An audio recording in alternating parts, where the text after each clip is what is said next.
नमस्कार मैत्रिणींनो, मी आहे पल्लवी। मी स्वागत करते माझ्या किचन मध्ये, म्हणजेच पल्लवीच्या किचन मध्ये। तर आज आपण बनवणार आहोत साबुदाण्याचे खिरीचे पापड।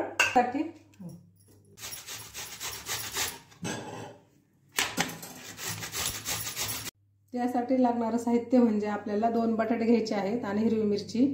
आपण बटाटे किसून घालणार आहोत आणि हिरवी मिरची बारीक करून घालणार आहोत। आपण या भांड्याने साबुदाणा घेतला होता, तर हे 3 भांडे आपण पाणी ऍड करतोय पातेल्यात।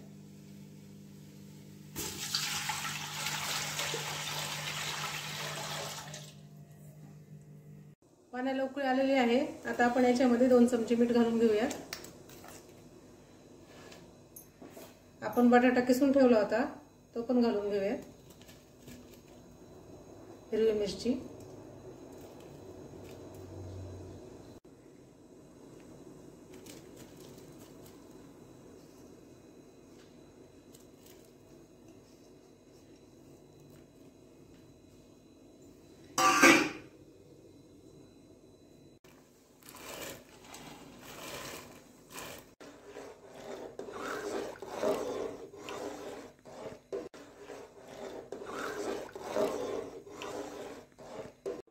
तुम्ही पाहू शकता आपली खीर तयार आहे पापड टाकण्यासाठी।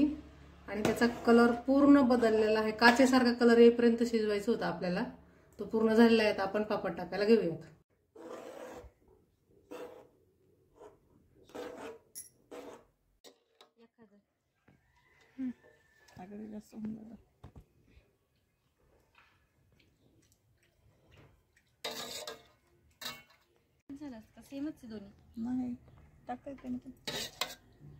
आपण पापड 2 दिवस कडक उन्हात वाळवून घेतलेले आहेत। आता आपण हे तळून बघूयात। त्यासाठी मी कढई गॅसवर ठेवली आहे।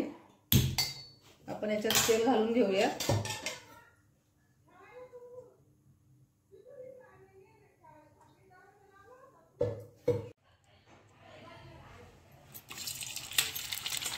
आपण पाहू शकतो हे पापड किती फुलतात।